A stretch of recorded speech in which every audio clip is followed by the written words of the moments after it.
देखिए sir, continuity और differentiability की ही और कुछ क्वेश्चन लेते हैं। ये जैसे क्वेश्चन है the set of point where, क्या पूछ रहा है ये, the set of point where the function F x is equal to mod x minus one e की power x is differentiable is, वो सेट ऑफ पॉइंट निकालना है आपको। ठीक है, करते हैं फिर इसको। सर एक चीज़ सुनिए, जो भी आप जिसने भी कोर्स परचेज किया है, जो हमारे ऐप पे स्टूडेंट हैं, उन्हें केवल जितना मैं ऐप पे करा रहा हूँ केवल उतना आप पढ़िए, उतना मोर देन सफिशिएंट है। उसके अलावा आपको कुछ भी पढ़ने की ज़रूरत नहीं पड़ेगी सर। उस पर मैंने अभी काम करना स्टार्ट किया है, तो आपको इतना, अभी ही मैं उसमें काम कर रहा हूँ, तो आपको इतना उसमें मटेरियल मिल जाएगा कि आपको उससे ज़्यादा बाहर देखने की कोई ज़रूरत नहीं पड़ेगी। ठीक है, आप उसी में जितना कराया जा रहा है नोट्स बनाइए, जो थ्योरी में करा रखा हूँ उस थ्योरी के नोट्स बनाइए। थ्योरी के नोट्स हो जाएंगे तो आप बिल्कुल भी टेंशन मत लीजिए, बस उतना पढ़िए, सफिशिएंट, मोर देन सफिशिएंट। किसी बुक को भी पढ़ने की ज़रूरत नहीं पड़ेगी, इतना मैं प्रैक्टिस करा दूंगा आपको। ठीक है, और ऐप डाउनलोड नहीं किया तो प्लीज़ ऐप डाउनलोड कीजिए। ठीक, देखिए करते हैं क्वेश्चन को। क्वेश्चन क्या कहना चाह रहा है, ये कहना चाह रहा है, ये है question, set of point where function F x बराबर इतना। एफ एक्स आपको क्या दिया है, F x is equal to mod of X minus one into E raise to the power X. Sir एक चीज़ आपको बताता हूँ, अगर आपको कोई फंक्शन इस तरीके का दिया हो X minus alpha one plus, आगे आएंगे मैं इसको भी समझाऊंगा, X minus alpha two plus up to and so on X minus alpha N, और आपसे पूछा जाए ये कहाँ कहाँ पे डिफरेंशिएबल नहीं है, तो आप कहेंगे ये जो alpha one comma alpha two comma alpha three up to and so on alpha N, इतने पॉइंट पे ये दिया गया फंक्शन आपका डिफरेंशिएबल नहीं होगा। इस बात का ध्यान रहे हमेशा। तो आप जानते हैं कि ई की पावर एक्स तो हर जगह पे डिफरेंशिएबल होता है, कोई दिक्कत ही नहीं है उसमें पूरे आर पे। ठीक है, और दूसरा ये एक्स माइनस वन जो है आपका मॉड ऑफ, ये किस पॉइंट पे, ये अगर अकेला होता खाली अल्फा वन पे नॉट डिफरेंशिएबल होता, ये जुड़ के भी मिल गया तो ये इन पॉइंट्स पे नॉट डिफरेंशिएबल है। तो ये पॉइंट कहाँ पे डिफरेंशिएबल नहीं होगा, x बराबर वन पे। तो ये दो फंक्शन का प्रोडक्ट किया गया है, इसकी डिफरेंशिएबिलिटी किस पॉइंट पे फेल हो रही है, x is equal to one पे, और जगह कहीं पे कोई दिक्कत नहीं है। तो r बराबर वन, x बराबर वन के अलावा इसको कहीं पे भी दिक्कत नहीं है। तो इसका जो ये पूछ रहा है F x is equal to this is differentiable the set of point, तो वो पॉइंट क्या हो जाएंगे, आर में से आप वन को हटा दो। देखो इसने ऑप्शन में माइनस वन भी दिया है, जल्दीबाजी में ये सही हो सकता है। ठीक है, तो आर माइनस वन इसका क्या हो जाएगा, सेट ऑफ पॉइंट्स हो जाएगा। ठीक है, ऑप्शन कौन सा, बी करेक्ट हो जाएगा सर। ठीक है, देखिएगा अगला क्वेश्चन करते हैं हम। ये देखिए, ये क्वेश्चन क्या कह रहा है, एफ एक्स आपको गिवन है, F x is equal to given है x plus one raise to the power cot of x, continuous x बराबर जीरो। सर इसमें एक स्टेटमेंट यूज होगा इनडिटर्मिनेंट फॉर्म में, मैंने पढ़ा रखा आपको। होता क्या है कि जब भी आपके पास one to the power infinite form बन जाती है, तो किसकी, a limit x tends to a f x raise to the power g x function है, और ये बना दे मेरा one to the power infinity.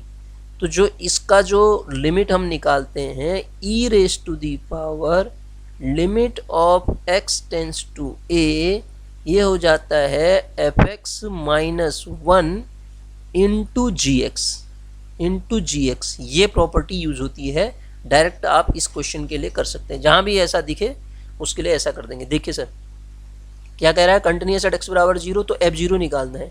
आप जानते हैं अगर कंटिन्यूस है तो एफ जीरो बराबर फंक्शन की वैल्यू बराबर लिमिट की वैल्यू उस पॉइंट पे, limit x tends to zero, क्या आएगा, ये X plus one raise to the power cot X. ठीक है सर, आप देखेंगे ये क्या बन जा रहा होगा, जीरो रखेंगे तो one to the power cot zero infinity, इसी तरीके का बन गया।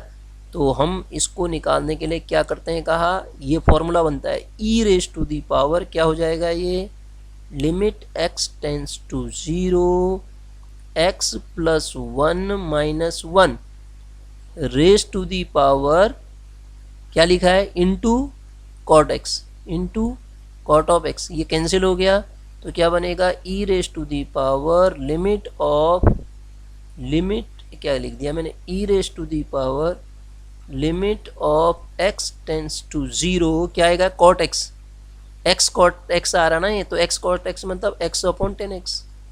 और सर ये तो मुझे बताने की ज़रूरत नहीं है, इसकी वैल्यू कितनी होती है 1, एक्स टेंस टू जीरो पे ई रेज टू दी पावर 1, तो इसमें ऑप्शन है कहीं ई आंसर आ जाएगा। इसका आंसर कौन सा हो जाएगा, सी ऑप्शन इसका करेक्ट ऑप्शन हो जाएगा। क्लियर है, ठीक है, आगे बढ़ते हैं। देखिए अगला क्वेश्चन लेते हैं, ये क्वेश्चन देखते हैं सर, ये क्या कह रहा है। देखिए f x is equal to दिया है आपको log of 1 plus A x minus log of 1 minus B x upon x, के ये दे रखा है, and f x continuous at x बराबर zero, F x continuous at x बराबर zero, then the value of k की क्या value होगी। सर अगर फंक्शन कंटिन्यूस है तो लिमिटिंग वैल्यू बराबर फंक्शनल वैल्यू होती है। आप X not equal to zero है तो मुझे लेफ्ट राइट निकालने की ज़रूरत ही नहीं है, हमेशा यही फंक्शन लिया जाएगा, कोई भी एक निकाल लो। इसका मतलब आप जानते हैं सिंस माई फंक्शन एक्स बराबर zero F x is continuous at x बराबर जीरो पे कंटिन्यूस है, तो इसका मतलब क्या होगा, limit of x tends to zero F x is equal to F zero is equal to limit of x tends to zero of limit of x tends to zero F X, मतलब ये मैंने एक ही साथ लिख दिया limiting value functional value, तो इसको नीचे लिख लेते हैं। फिर अब क्या आएगा, limit of x tends to zero, zero की ओर टेंड करने पे वैल्यू क्या लिखूंगा, log of 1 plus A x minus log of 1 minus B x upon sir कितना x बराबर किसके हो जाएगा, के हो जाएगा ना, एफ जीरो क्योंकि कितना है के है। बस बन गया क्वेश्चन। अब इसकी लिमिट अलग अलग लगा देते हैं हम, और limit x tends to zero, और इनडिटरमिनेट फॉर्म में हमने पढ़ रखा है, अगर इसको a से मल्टीप्लाई करें log of 1 plus A X upon A x minus, यहाँ क्या करूँ, limit of x tends to zero, यहाँ कितना है ये log of 1 minus B X है, तो नीचे कितना आएगा, अलग अलग तोड़ा हम इसको, बी एक्स हो जाएगा, तो ऊपर हमने किससे मल्टीप्लाई किया इसको, माइनस ऑफ बी से ना, तो एक काम ऐसा न कर लें, इसको माइनस को अंदर रहने देते हैं और ये बी कर देते हैं, अब ये माइनस बी हो जाएगा ये, और ये प्लस हो जाएगा, ठीक है, ये क्या हो जाएगा, प्लस हो जाएगा।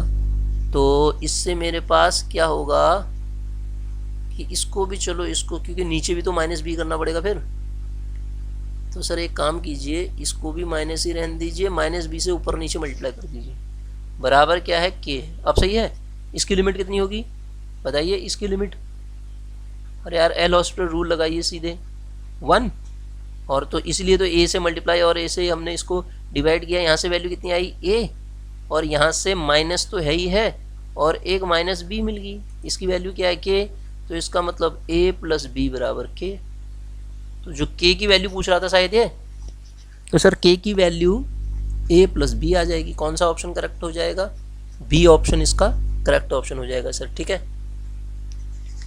आगे देखते हैं, अगला क्वेश्चन देखिए क्या कह रहा है, एफ एक्स बराबर e raise to the power, f x इतना दिया है आपको, f x is equal to given है e raise to the power 1 upon x minus 1 upon e raise to the power 1 upon x plus 1, x not equal to zero और zero x बराबर zero. Sir ये question भी बताने लायक है क्या, नहीं मुझे नहीं लगता है। तो कंटिन्यूटी ही पूछ रहा है ये, तो कंटिन्यूटी लेफ्ट हैंड फंक्शन की वैल्यू कितनी है, अगर फंक्शन कंटिन्यूस है तो एफ एक्स बराबर जीरो है, तो मैं क्या करता हूँ इसकी लेफ्ट हैंड लिमिट निकालता हूँ, देख लेते हैं कंटिन्यूस है या नहीं है। लेफ्ट हैंड लिमिट बराबर आ रही है limit h tends to zero, मैं किसकी बात कर रहा हूँ, limit of x tends to a negative F X की मैं बात कर रहा हूँ। तो a का मतलब यहाँ जीरो है, तो क्या हो जाएगा e की power minus 1 upon H, direct लिख रहा हूँ हमें सर, -1 अपॉन नीचे भी कितना होगा e की पावर -1 अपॉन h और +1 और x टेंस टू 1 अपॉन नीचे लाओ इसको, तो ये हो जाएगा जब आप 1 अपॉन करोगे तो limit h tends to 0 1 minus ऊपर जाएगा, ये क्या बनेगा e की पावर -1 अपॉन h। तो इसको ऐसे ही ना कर दें, 1 अपॉन नीचे ला के लिमिट रख देंगे ना, क्योंकि एक्चुअली 1 अपॉन ई की पावर 1 अपॉन एच होगा, -1 अपॉन 1 अपॉन ई की पावर 1 अपॉन एच प्लस 1 होगा। आप लिमिट रख दो, क्योंकि 1 अपॉन एच मतलब 1 अपॉन 0 इन्फिनिटी, ई की पावर इन्फिनिटी इन्फिनिटी होता है, क्योंकि ई फाइनाइट नंबर है। तो 1 अपॉन इन्फिनिटी 0, तो 0 -1 upon 0 plus 1 this is equal to +1। Left hand limit तो ये आई, राइट हैंड लिमिट को सीधे लिख दूं, limit h tends to 0 e की power 1 upon h minus 1 upon e की पावर 1 अपॉन h प्लस 1, ये इनडिटरमिनेट फॉर्म बन जाएगी। तो e की पावर h से भाग कर दो, जैसे ही आप e की पावर h से भाग करना पड़ेगा ना, तो जब भाग करोगे नीचे आएगा, यहाँ पे हमने सही लिखा है ना e की पावर -h, तो ये नीचे आएगा तो हमारे पास यहाँ 1 बचेगा। ठीक है ठीक है ठीक है, 1 minus 0 upon 1 plus 0 this is equal to 1। Sir देखो दिस इज इक्वल टू, ये वैल्यू तो -1 आ रही है ना, ये +1 तो आ रही है, ये -1 आ रही है और यहाँ +1 आ रही है, लेफ्ट राइट अलग अलग, तो F x is not continuous at x बराबर 0। ऑप्शन सी मेरे ख्याल से 0 ये इसका सही आएगा। F x is not continuous at x बराबर 0, is not continuous at x बराबर 0, दो ऑप्शन एक जैसे दे दिए इसने। अच्छा अच्छा अच्छा अच्छा अच्छा, can be made continuous x, नहीं नहीं नहीं नहीं, गलत है, ये गलत है, यही वाला सही होगा। कैन बी मेड कह रहा है, ये रिमूवेबल डिसकंटिन्यूटी थोड़ा है यार, रिमूवेबल तो तब होती है जब लिमिट एग्जिस्ट करे और फंक्शन की वैल्यू के बराबर ना आए, तो ये वैसी नहीं है ना। तो ये सेकंड काइंड की डिसकंटिन्यूटी है सर, फर्स्ट काइंड भी नहीं है ये, ठीक है ना, फर्स्ट काइंड की डिसकंटिन्यूटी है, सेकंड फर्स्ट काइंड की discontinuity, yes this is a first kind discontinuity. Second kind में तो दोनों एग्जिस्ट नहीं करती है ना। अगला क्वेश्चन देखो सर, ये क्या कह रहा है, ये भी अच्छा क्वेश्चन है।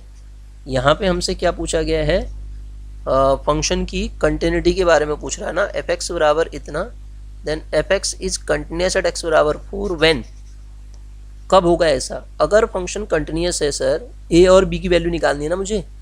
एक तो मुझे दिया है a प्लस बी बराबर 4, x बराबर 4 पे इतना दिया है, मतलब f4 की जो वैल्यू दे रखी है ना वो a प्लस बी दे रखी है, इस काटो, a प्लस बी दे रखी है f4 की वैल्यू x बराबर 4 पे।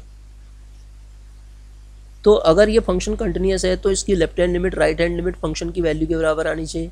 Limit x tends to 4 negative F X निकालते हैं।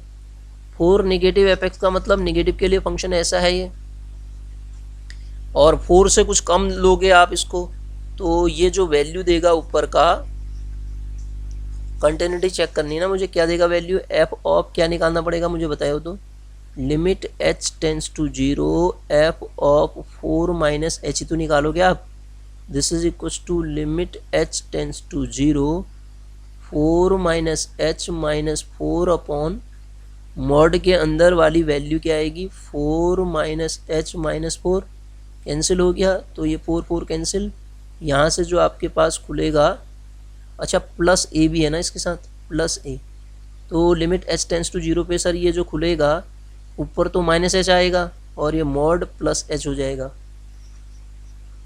ठीक है, प्लस ए हो गया तो ये a माइनस 1 हो गया सर, क्या आया a माइनस 1, एक वैल्यू आई हमारी a माइनस 1, तो देखो a माइनस 1 को a प्लस बी के बराबर रखूंगा क्योंकि लिमिटिंग वैल्यू फंक्शनल वैल्यू के बराबर रखूंगा, इक्वेशन ए की आई। अब दूसरी इक्वेशन निकालते हैं, दूसरी इक्वेशन में से राइट हैंड को बराबर रखूंगा, तो राइट हैंड कितनी आएगी, सीधे लिखता हूँ मैं उसको, limit h tends to 0 F of 4 plus H का मान निकालेंगे तो कितना आएगा, लिमिट h टेंस टू 0 क्या है दिया फंक्शन, b दिया है ना वहाँ पे, x minus 4 upon x plus 4 upon B, तो ये वैल्यू कितनी आ जाएगी बताओ, तो 4 plus H minus 4 upon mod of 4 plus H minus 4 plus B. तो सर देखो ये 4 4 कैंसिल होगा, यहाँ भी 4 4 कैंसिल होगा, ऊपर से एच अपॉन नीचे से भी एच, तो b प्लस 1। तो अब ये दूसरा राइट हैंड लिमिट भी फंक्शनल वैल्यू के बराबर होनी चाहिए। b प्लस 1 किसके बराबर आएगा, a प्लस बी के बराबर।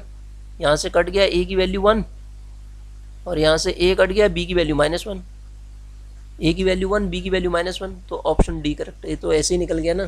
क्या वो पहले वाले से भी हम सीधे दोबारा सॉल्व करने की ज़रूरत पड़ती है हमें? देखो तो a की वैल्यू 1 कहाँ कहाँ आ रही है, यहाँ से हमने ना b काटा तो a की वैल्यू -1 कहाँ कहाँ पे आ रही है। ये वाला ऑप्शन तो करेक्ट नहीं है सर, ये तो करेक्ट है नहीं। देखो एक ही से बन जाता सर, ये a की वैल्यू -1 तो यहीं पे आ रही है केवल c पे। a की वैल्यू -1 जो है, a की वैल्यू -1 ही आएगी ना पक्का। ओहो ये क्या कर रहा हूँ यार मैं, b की वैल्यू, ये b क्यों काट दिया मैंने, a से a कटेगा, b की वैल्यू -1 और यहाँ से क्या होगा, b भी कटेगा, a की वैल्यू +1, a की वैल्यू +1 कहाँ कहाँ आ रही है, ये दो ऑप्शन आ रहे हैं, दो करना पड़ेगा फिर, ये दो तो गलत होगी। इसका मतलब पहले आप अगर ये वाली लिमिट निकालते तो b की वैल्यू, b से b कटेगा, a की वैल्यू +1, a की वैल्यू +1 और b की वैल्यू -1। ये डी ही सही है, इसका डी ऑप्शन सही है। अगर पहले आप वो वाली वैल्यू निकालते ना राइट हैंड लिमिट, तो आपको इसको सॉल्व करने की भी ज़रूरत नहीं पड़ती, क्योंकि इन ऑप्शन में कहीं पे भी b-1 नहीं है, इसमें भी b-1 नहीं है, इसमें भी नहीं है, इसमें भी नहीं है, तो अपने आप ही यही सही हो जाता ना। तो ऐसे भी कर सकते थे इसको, ठीक है।